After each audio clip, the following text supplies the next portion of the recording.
The research station floated in the cold darkness of space. It was small and old, built many years ago by the Voluni people. The station had only 50 scientists living inside it. They studied the strange rocks and energy signals that came from a nearby dead star. Researcher Colvin stood near the main window of the observation deck. His pale blue skin reflected the dim lights of the control room.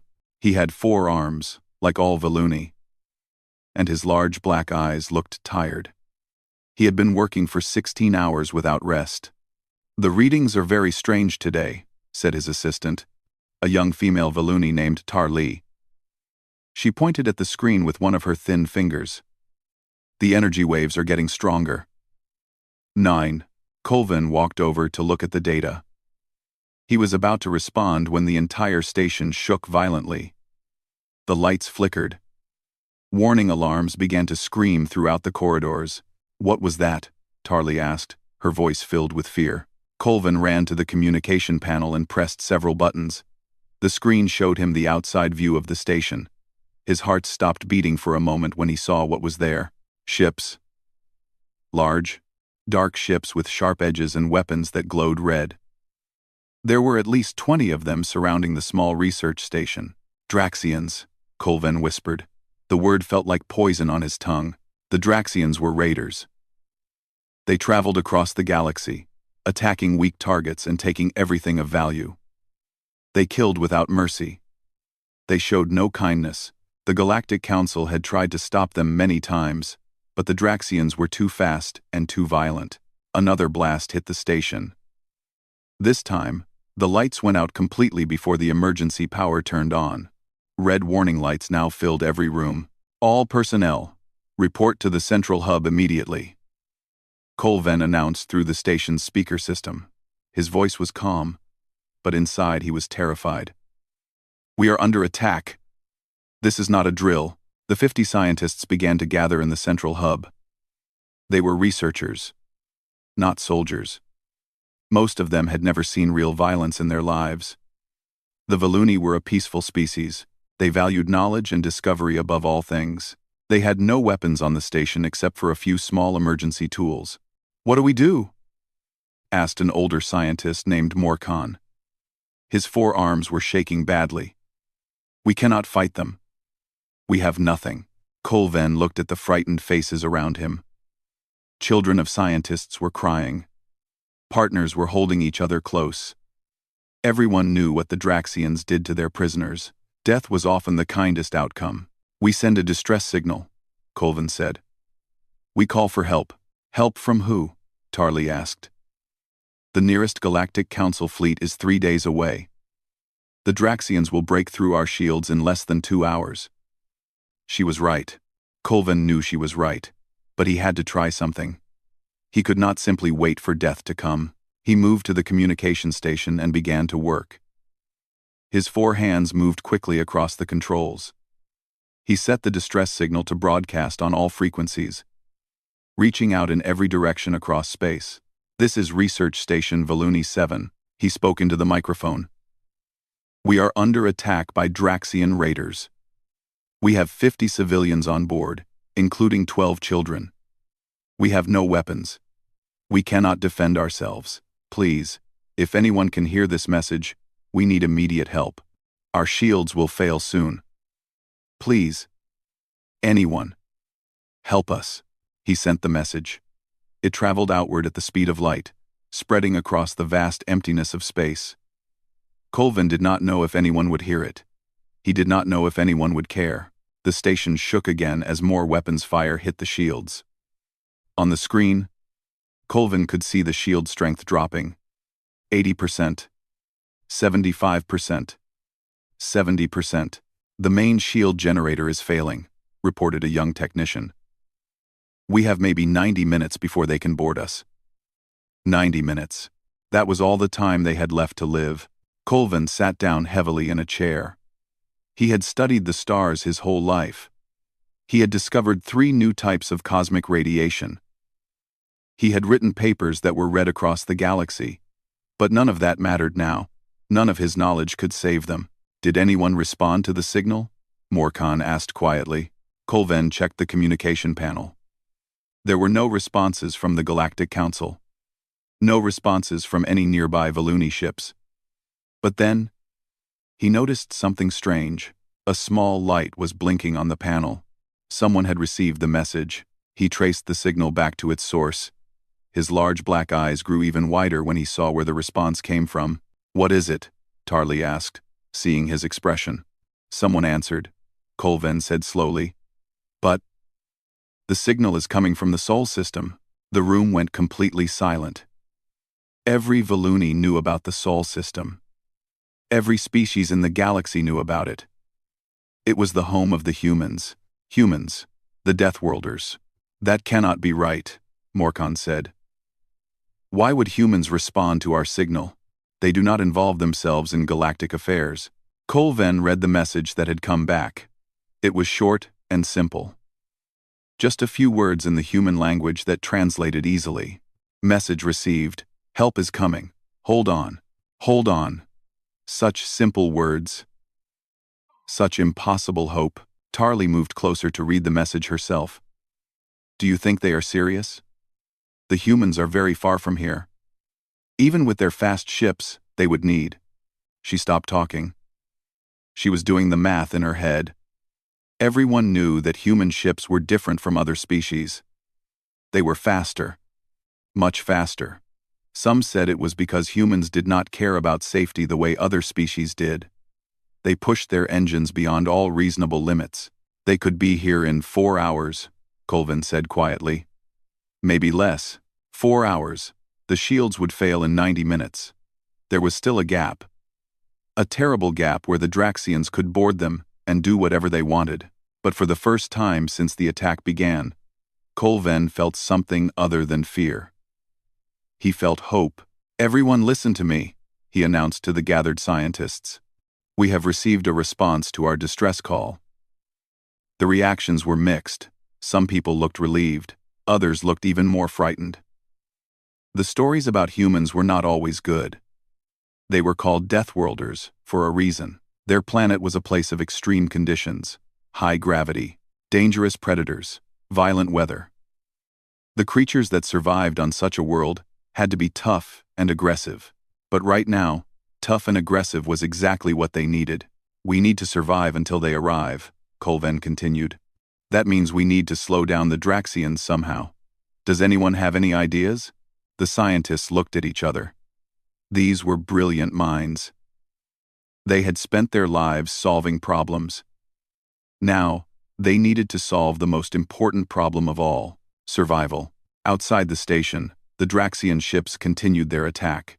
Their weapons blasted against the weakening shields. Their commanders laughed and made cruel jokes about what they would do to the soft, weak Voluni inside. They had no idea what was coming for them. They had no idea that somewhere across the galaxy, ships were already moving. Fast ships filled with soldiers from a death world. Soldiers who had heard a cry for help and had answered without hesitation. The humans were coming, and when humans came to fight, they did not come to lose. Admiral Yuna was eating her dinner when the alert came through. She was sitting in her small quarters on the orbital command station above Earth, enjoying a simple bowl of rice and soup. At 62 years old, she had served in the Terran Space Navy for almost 40 years. She had seen many battles, lost many friends, and earned every gray hair on her head. Her communication device beeped urgently. She put down her spoon and picked it up. The message was from the long-range listening post on the edge of the solar system. "Admiral, we have received a distress signal from outside our territory. Voluni Research Station under Draxian attack. 50 civilians, including children. Requesting immediate assistance." Yuna read the message twice. The Voluni were not allies of Earth. In fact, humans had very little contact with any alien species. Most of the galaxy preferred to keep their distance from the Deathworlders. The Galactic Council had made it clear that humans were not welcome in their space. But this was a distress call. People were going to die. Yuna stood up from her table and walked to the window of her quarters. She looked out at the blue planet below. Earth. Her home, a world that had created a species tough enough to survive ice ages, volcanic disasters, plagues, and wars. Humans had faced extinction many times and had always survived. She pressed a button on her communication device. "This is Admiral Yuna. Connect me to the 7th Fleet Command." "Connected, Admiral," came the reply. "I want all ships ready to move in 30 minutes. Full combat readiness. We have civilians to rescue." There was a pause on the other end. "Admiral, the distress signal is from Valuni space. That is outside our jurisdiction. The Galactic Council has told us to stay within our borders." "I heard you," Yuna said calmly, "and I am telling you to prepare the fleet." 30 minutes. She ended the communication and began putting on her uniform. The jacket was dark blue with gold stripes on the shoulders. On her chest were rows of medals that told the story of her career. But Yuna did not care about medals. She cared about one thing only: doing what was right. 28 minutes later, she stood on the bridge of the flagship carrier, the TES Dawn of Hope. The ship was massive. It was nearly 2 kilometers long and carried hundreds of smaller attack ships inside it. The Dawn of Hope had been built to fight wars that humanity hoped would never come. Around the flagship, the rest of the 7th Fleet was forming up. 12 heavy cruisers, 24 destroyers, 36 frigates, and thousands of fighter ships waiting inside the carriers. It was enough firepower to destroy a small moon. "All ships reporting ready, Admiral," said Captain Tejo. He was the commander of the Dawn of Hope, a tall man with a serious face and sharp eyes. He had served under Yuna for 15 years and trusted her completely. "Set course for the Valuni research station," Yuna ordered. "Maximum speed." "Maximum speed confirmed," Tejo replied.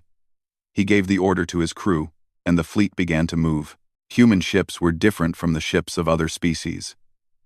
This was something the galaxy had learned over the years, usually to their great surprise. Most alien ships traveled at safe speeds, following careful routes that avoided any danger. Human ships did not care about safety in the same way. Human engines were powerful, dangerously powerful. They could push ships to speeds that would make other species sick, or even kill them. But humans were built differently. Their bodies could handle forces that would break the bones of a Valuni or crush the organs of a Draxian. This was why they were called Deathworlders. They came from a planet that tried to kill them every single day, and they had become strong because of it. "Time to target?" Yuna asked. 3 hours and 47 minutes at current speed, the navigation officer reported. Yuna nodded. It would be close. The distress signal had said the shields would fail in 90 minutes. By the time they arrived, the Draxians would have already boarded the station. The rescue would be much harder. "Can we go faster?" she asked. Tejo looked at the engine readings. "We can push to 115% power. It is not recommended, but we can do it." "Do it?" "Yes, Admiral." The ship shuddered slightly as the engines pushed harder. On the other ships in the fleet, similar orders were being given. Every captain understood what was at stake. Every crew member knew why they were racing across space at dangerous speeds. In the crew quarters of the Dawn of Hope, soldiers were preparing for battle. Commander Hana walked through the halls, checking on her people.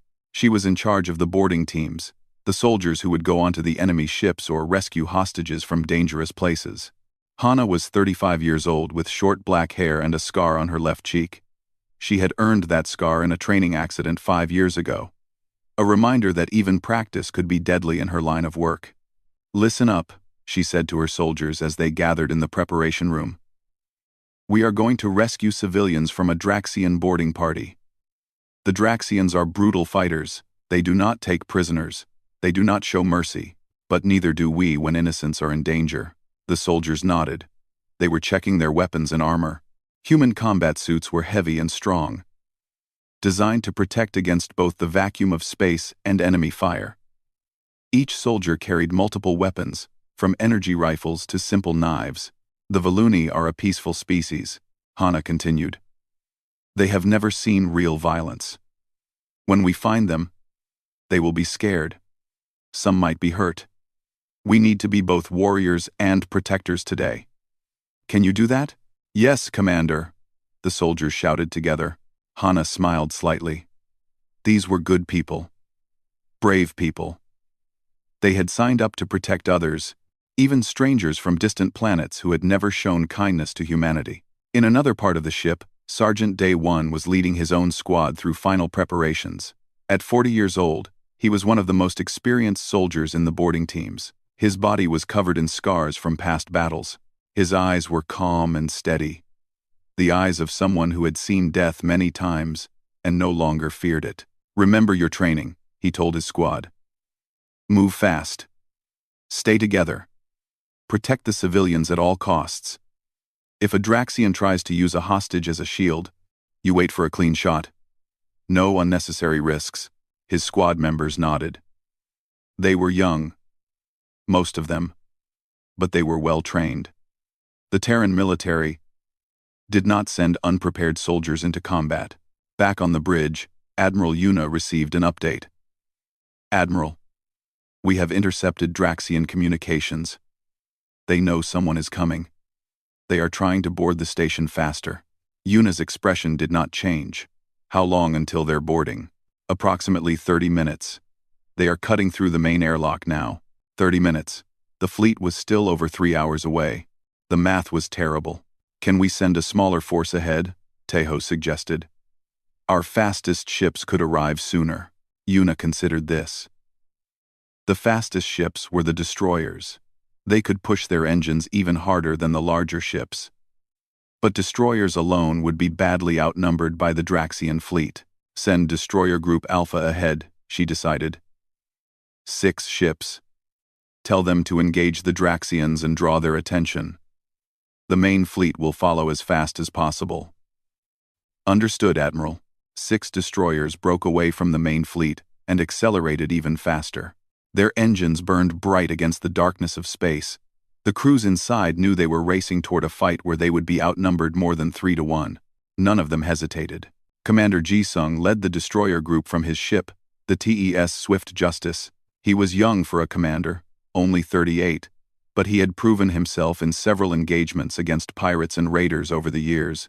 "All ships, weapons hot," he ordered through the fleet communication. "We are going to make these Draxians regret ever sending that message. We are going to show them what happens when you threaten innocence in a galaxy where humans can hear you cry."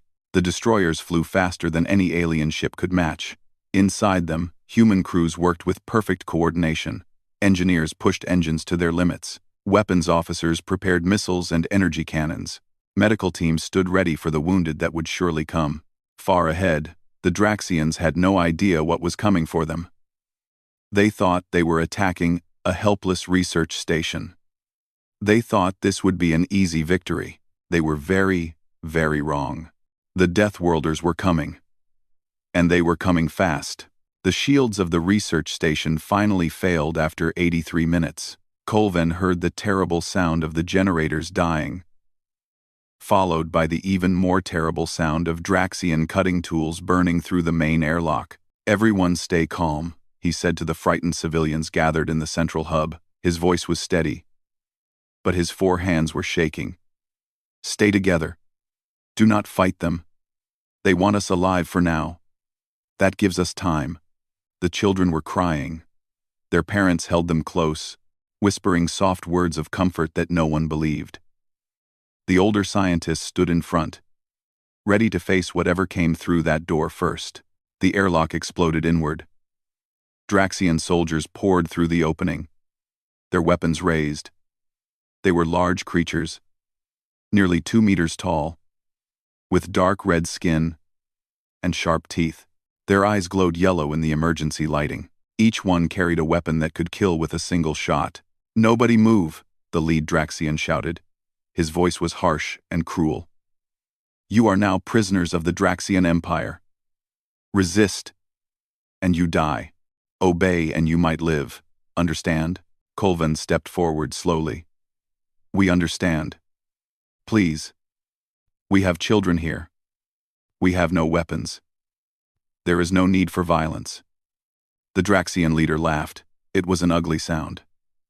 "Violence is what we do best, little Valuni. But do not worry, we will be gentle with you. At least until we sell you at the slave markets." More Draxians entered the station. They began separating the civilians into groups. Men in one area, women in another. Children pulled away from their parents. The screaming and crying filled the corridors. Colvin felt helpless. He could do nothing to stop this. All he could do was hope that help would arrive in time. Suddenly, one of the Draxian soldiers received a communication on his device. His expression changed from cruel amusement to confusion. Then, to fear. "Commander," he said to the leader. "Our ships outside are reporting unknown contacts. Multiple ships approaching at very high speed." "What ships?" the commander demanded. "The nearest Galactic Council fleet is days away. They are not Galactic Council ships, Commander. The identification codes say they are. Human." The word hung in the air like a death sentence. Even the Draxians knew about humans. Every species in the galaxy knew about them. The Deathworlders, the species that had evolved on one of the most dangerous planets in known space. The species that was banned from most of the galaxy because they were considered too aggressive, too violent, too unpredictable. "How many ships?" the commander asked, his voice now uncertain. 6 destroyers approaching fast." "Very fast, Commander. They will arrive in less than 10 minutes. The commander cursed loudly. 6 destroyers? We have 20 ships. We will destroy them easily. Return to the ships. Prepare for battle." But Colvin noticed something in the commander's voice. Fear. The Draxians were afraid of only 6 human ships. The Draxian soldiers began leaving the station, dragging prisoners with them. They wanted hostages on their ships. Human shields against human weapons. Colvin was grabbed roughly and pushed toward the airlock. Outside, through the viewports of the Draxian shuttle, Colvin could see the battle beginning. The 6 human destroyers had arrived, dropping out of faster-than-light travel in perfect formation. They were smaller than the Draxian cruisers, but they moved with incredible speed and precision. The Draxian fleet opened fire.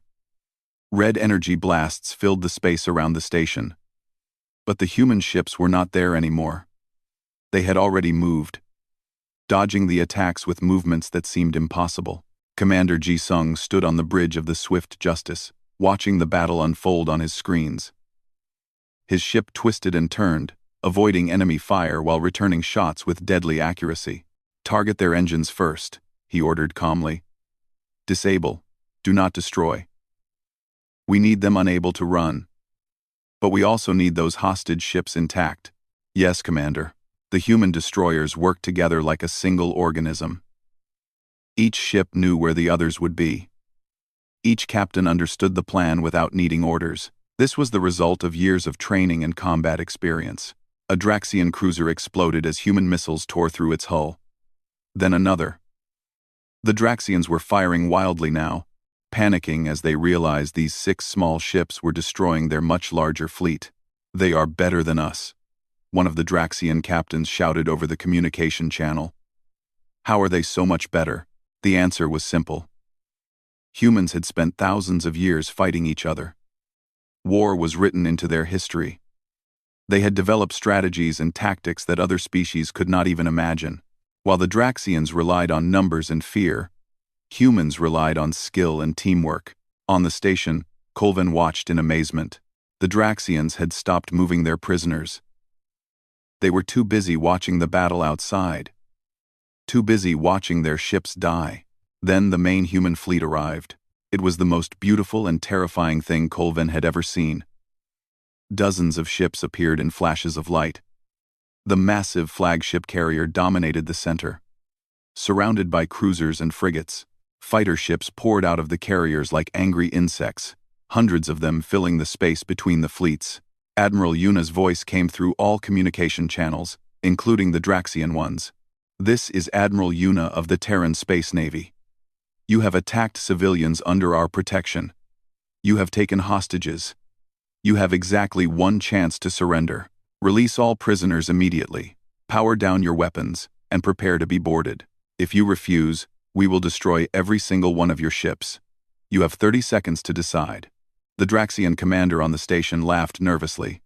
"She is bluffing. They would not risk hitting the hostage ships." But Colvin could see the human ships moving into new positions. The fighters were forming patterns around the Draxian fleet, cutting off any escape routes. The larger ships were targeting with precision that seemed almost supernatural. 20 seconds, Admiral Yuna announced. Some of the Draxian ships began powering down their weapons. Their captains had decided that survival was better than pride. But the flagship, the largest Draxian ship, remained defiant. 10 seconds. The Draxian admiral finally responded. You cannot fire on us. We have prisoners on every ship. You would kill innocents. Admiral Yuna's voice was cold as ice. We are very good at what we do. We will save the prisoners and destroy you. Your choice. 5 seconds. Commander Hana was already on a boarding shuttle, ready to launch toward the enemy ships. Her soldiers sat in silence, weapons ready. They had trained for exactly this kind of mission. Close combat in tight spaces. Rescue operations under fire. It was what they did best. 2 seconds. The Draxian flagship powered down its weapons. One by one, the remaining Draxian ships did the same. Wise choice, Admiral Yuna said. All boarding teams, go. Secure the prisoners. Commander Hana, the station is your primary target. Get those civilians safe. Hana's shuttle launched toward the research station. Other shuttles flew toward the Draxian ships. In minutes, human soldiers would be everywhere, taking control of the situation. On the station, Kolven watched the Draxians around him. They looked defeated. Their weapons hung loosely in their hands. They knew that fighting the humans would mean death. Put down your weapons, Kolven said quietly to the Draxian commander. It is over. The commander stared at him with hatred in his yellow eyes. For a moment, Kolven thought the Draxian would shoot him out of pure spite. But then the commander threw his weapon on the ground. This is not over, he growled. The Draxian Empire will remember this insult. Kolven almost laughed. I think it is you who will remember this day. You learned an important lesson today. Never attack innocents when humans can hear their cries for help. The sound of cutting tools came from the airlock. But this time, it was not Draxians coming through. The door exploded inward, and human soldiers poured into the station. They moved fast and efficient, securing the Draxians and checking on the civilians. Commander Hana stepped through the smoke and debris. She was smaller than the Draxians, but there was something about her presence that made her seem larger. Her eyes scanned the room quickly, taking in everything. Area secure, she reported into her communication device. We have the civilians. Medical teams, move in. Human medics followed the soldiers, immediately beginning to treat the injured Valuni. They were gentle and careful, speaking softly to the frightened aliens. Even though they could not understand the language, Kolven walked toward Commander Hana. His legs felt weak after everything that had happened. Thank you, he said. You saved us, all of us. Hana looked at him with those steady human eyes. She nodded once. That is what we do, she said simply. We protect people, even strangers. Outside, the battle was over. The human fleet had won without losing a single ship. The Draxian fleet was captured, their crews being taken prisoner. It was a complete and total victory, and it had happened because 50 scientists on a small station had sent a desperate signal into the darkness, and somewhere far away, humans had heard it. Sergeant Day 1 led his squad through the corridors of the captured Draxian flagship. The ship was large and dark, with red emergency lights casting strange shadows on the walls. Somewhere ahead, there were still prisoners to rescue. Movement ahead, whispered one of his soldiers. A young woman named Su Min. She was looking at her scanner, watching for heat signatures. How many? Day 1 asked quietly. 3 Draxians. 10 Valuni. Looks like they are holding them in a cargo bay. Day 1 signaled his squad to stop. They pressed against the walls, staying hidden in the shadows. Human soldiers were taught to move silently, to become invisible when needed. It was a skill that had saved many lives. We go in fast, Day 1 said. Su Min and Junho take the left. Mi Young and I take the right. Non-lethal if possible. Those Draxians might be useful for questioning. His squad nodded. They had worked together for 3 years. They knew each other perfectly. No words were needed. Day 1 counted down with his fingers. 3, 2, 1. The squad burst into the cargo bay with practiced precision. The Draxians barely had time to react before they were hit with stun blasts from human weapons. They fell to the ground, unconscious but alive. The Voluni prisoners screamed at first, thinking they were under attack. But when they saw the human soldiers lower their weapons and approach with open hands, they slowly began to calm down. "You are safe now," Day 1 said. He spoke slowly, hoping the translation device on his suit would convey his meaning properly. One of the Voluni, an older male with trembling hands, stepped forward. Tears were falling from his large black eyes. "We thought we were going to die. We thought no one would come." "Someone always comes," Day 1 replied. "That is what humans do." He led the prisoners toward the shuttles that would take them to the human carrier. Medical teams were waiting there, ready to treat any injuries. Food and water had been prepared. Everything was organized and efficient. On the research station, Commander Hana was coordinating the rescue of the remaining civilians. The children had been found hiding in a storage room, protected by several brave scientists who had refused to leave them. All of them were safe now. "How many total survivors?" she asked, her second in command, a tall man named Sung Ho. 47 confirmed alive. 3 dead before we arrived. They were killed resisting the initial boarding. 3 dead. Hana closed her eyes for a moment. 3 people who would never go home. 3 families that would receive terrible news. Even in victory, there was always loss. "Make sure we have their names," she said. "Their families deserve to know what happened, and make sure they know that these 3 died protecting others." "Yes, Commander." The human soldiers continued their work throughout the Draxian fleet. Ship by ship, they secured the enemy vessels and freed the prisoners. Some Draxians tried to fight. They were quickly defeated. Some tried to hide. They were found. None escaped. On the bridge of the Dawn of Hope, Admiral Yuna watched the reports coming in from all her ships. The operation was going smoothly. Casualties were minimal. The civilians were being rescued efficiently. Captain Tejo stood beside her, reading the same reports. "Admiral, the Galactic Council is sending a message. They want to know why we entered Voluni space without permission." Yuna smiled slightly. It was not a warm smile. "Tell them we responded to a distress signal. Tell them that 50 innocent people, including 12 children, were being attacked by raiders. Tell them that their fleet was 3 days away and ours was 3 hours away. Then ask them what they would have done." Tejo nodded. "They will not like that answer. They do not have to like it. They just have to accept it." The Galactic Council had always been uncomfortable with humanity. Humans were too aggressive, they said. Too violent. Too unpredictable. They had tried to keep humans confined to their own space, away from the polite and peaceful civilizations of the galaxy. But today, those polite and peaceful civilizations had been unable to save 50 scientists from death or slavery. Today, the aggressive and violent humans had crossed the galaxy to help strangers. Admiral Yuna wondered what the Council would learn from this. Probably nothing. They were very good at ignoring lessons they did not want to learn. In the medical bay of the Dawn of Hope, human doctors were treating the injured Voluni.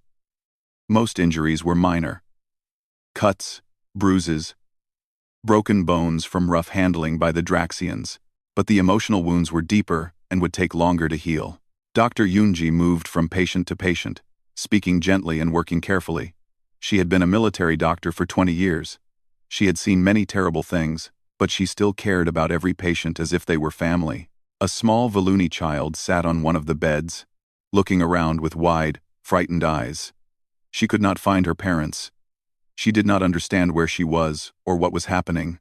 Unji knelt down in front of the child and smiled. "Hello, little one. Are you hurt anywhere?" "I came south." The child did not understand the words. but she seemed to understand the kindness behind them. She shook her head slowly. "Good," Unji said. She reached into her pocket and pulled out a small piece of chocolate. It was her emergency supply, saved for moments exactly like this. She offered it to the child. The child looked at the strange brown square suspiciously. But when Yoonji mimed eating it and smiled, the child carefully took it and put it in her mouth. Her expression changed immediately. Her eyes grew even wider with surprise and delight. "Chocolate is wonderful, is it not?" Yoonji laughed. "Even across the galaxy, everyone loves chocolate." A moment later, Valuni adults came rushing into the medical bay. The child's parents had finally found her. They grabbed their daughter and held her tight. Crying with relief and joy, they looked at Yoonji and bowed their heads deeply, trying to express gratitude that words could not contain. Yoonji bowed back. No translation was needed. Some things were universal. As the hours passed, the human fleet completed its mission. All prisoners had been rescued. All Draxian ships had been captured. The raider fleet that had terrorized this sector of space was finished. Admiral Yuna ordered the fleet to remain in the area temporarily. The captured Draxian ships needed to be secured. The prisoners needed to be returned to Valuni space. And someone needed to explain to the Galactic Council why humans had just saved lives that they had failed to protect. Colvin was brought to the Bridge of the Dawn of Hope at his request. He wanted to meet the human who had commanded this rescue. He wanted to understand why they had come. When he saw Admiral Yuna, he was surprised. She was smaller than he had expected. Older. There was gray in her hair and lines on her face.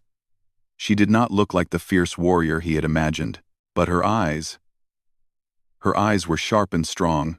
They were the eyes of someone who had made hard choices and lived with the consequences. "Admiral Yuna," Colvin said, bowing in the Valuni way. "I am researcher Colvin. I was the one who sent the distress signal." "I know," Yuna replied. She gestured to a chair beside her. "Please, sit.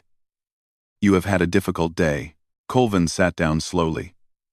He looked out the viewport at the captured Draxian ships, at the human fleet surrounding them, at the small research station that had nearly become his grave. "I have a question," he said finally.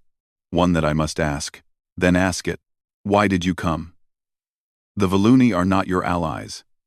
The Galactic Council has told you to stay away from their space. You had no reason to risk your ships and your people for strangers who have never helped you." Admiral Yuna was quiet for a long moment. She seemed to be thinking about how to answer. "When I was young," she said finally, "my grandmother told me a story. She said that the measure of a civilization is not how it treats its friends. It is how it treats strangers in need. Anyone can help people they love. It takes real strength to help people you have never met." She turned to look at Colvin directly. "Your people sent a message into the darkness, hoping someone would hear. We heard. What kind of people would we be if we ignored a cry for help because it was not convenient? What kind of civilization would we be?" Quote. Colvin felt tears forming in his eyes. Such simple words, such profound meaning. "The galaxy calls you Deathworlders," he said quietly. "They say you are dangerous, violent, something to be feared. We are all of those things," Yuna admitted, "but we are also this. We are the people who answer when others call for help. We are the people who run toward danger when others run away. If that makes us frightening to some, then perhaps some should be frightened, especially those who prey on the innocent." Colvin understood now. He understood what humans truly were. They were not monsters. They were guardians. Fierce and terrible guardians who would cross the galaxy to save strangers. And perhaps that was exactly what the galaxy needed. The news of the rescue spread across the galaxy like fire through dry grass. Within days, every species on every planet had heard the story. 50 Valuni scientists, attacked by Draxian raiders. A distress signal sent into the void. And humans, the feared Deathworlders, crossing vast distances to save complete strangers. The Galactic Council held an emergency meeting to discuss what had happened. Representatives from hundreds of species gathered in the Great Hall on the Council homeworld. The air was filled with tension and confusion. "The humans violated our borders," declared Representative Nexari of the Vorian Confederacy. His blue feathers ruffled with anger. "They entered Valuni space without permission. They engaged in military action outside their territory. This cannot be allowed." "They saved our people," responded Representative Volman of the Valuni. His voice was quiet but firm. 50 of our citizens, including 12 children, would be dead or enslaved right now if not for the humans. Would you rather they had obeyed your rules and let our people die? The chamber erupted in argument. Some species supported the humans, others condemned them. The debate went on for hours without resolution. Meanwhile, on the Valuni homeworld, celebrations were taking place. The rescued scientists had returned home to their families. They were treated as heroes, survivors of a terrible ordeal who had lived because of unlikely allies. Colvin stood before a crowd of thousands, telling the story of what had happened. He described the fear, the despair, the moment when hope seemed lost.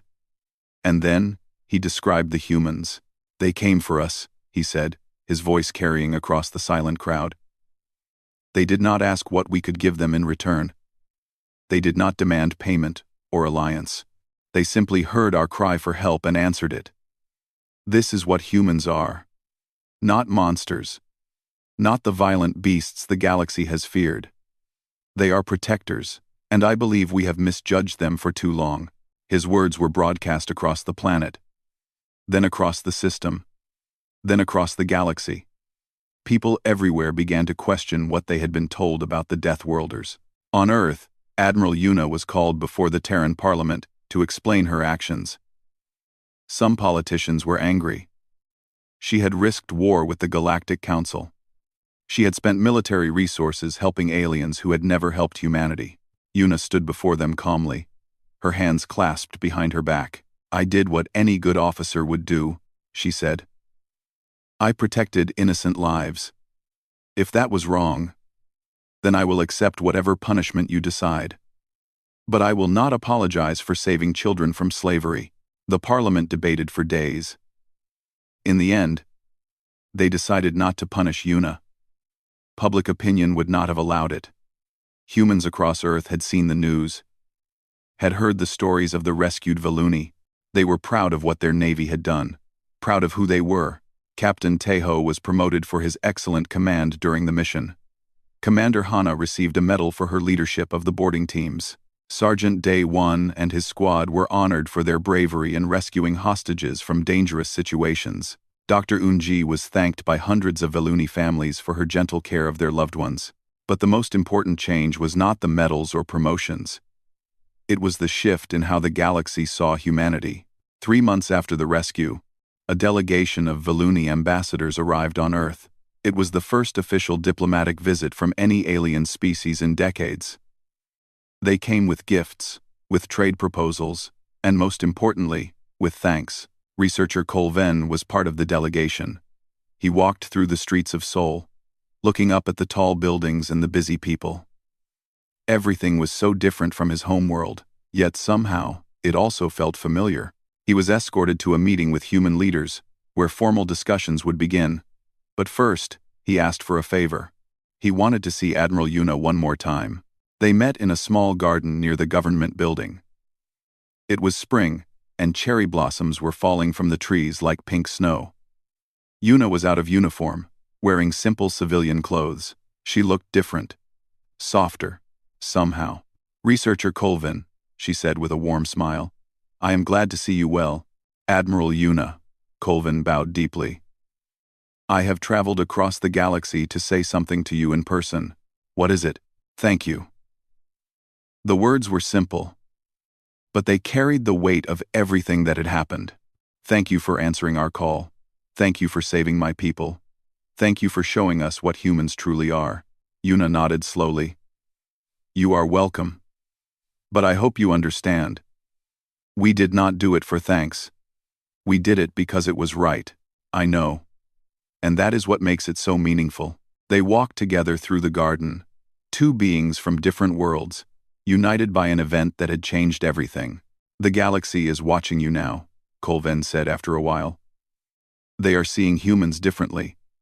Many are still afraid, but many more are curious. They want to know more about the Deathworlders who save strangers. And what do you think they will find? Yuna asked. Colvin considered the question carefully. He thought about the soldiers who had risked their lives to save people they had never met. The doctor who had given chocolate to a frightened child. The admiral who had crossed the galaxy because she believed it was right. I think they will find what I found, he said finally. Humans are dangerous, yes, but not in the way we feared. You are dangerous to those who hurt the innocent. You are dangerous to those who prey on the weak. And for everyone else, you are the best friends the galaxy could ask for. Yuna smiled at this. It was a real smile. The first truly happy expression Colvin had seen from her. That is what we try to be, she said. We do not always succeed. We have made many mistakes in our history. But we keep trying. We keep hoping we can be better. That is all anyone can do, Colvin agreed. In the years that followed, everything changed. The Voluni became humanity's first true allies in the galaxy. Other species followed. One by one, trade routes opened, cultural exchanges began. The isolation that had defined humanity's place in the galaxy slowly crumbled. The Draxian Empire learned a harsh lesson from their defeat. They never attacked another station or colony without first checking who might respond to a distress call. The news of the unstoppable Deathworlder Armada had spread to every corner of the galaxy. Raiders and pirates everywhere became more cautious. And somewhere in the archives of Voluni 7, the rebuilt research station, a simple message was preserved. It was the original distress call, kept as a reminder of the day everything changed. This is Research Station Voluni 7. We are under attack. Please, if anyone can hear this message, we need immediate help. Below, it was the response that had saved 50 lives. Message received. Help is coming. Hold on. Such simple words, such enormous meaning. For in those words was everything that made humanity special. Not their strength or their technology or their aggression, but their willingness to answer when others called for help, their refusal to look away from suffering, their belief that every life, no matter how different or distant, was worth protecting. The Deathworlders had become guardians, and the galaxy would never be the same. This was the legacy of that single SOS signal. A call into the darkness that had summoned something wonderful, something unstoppable, something human.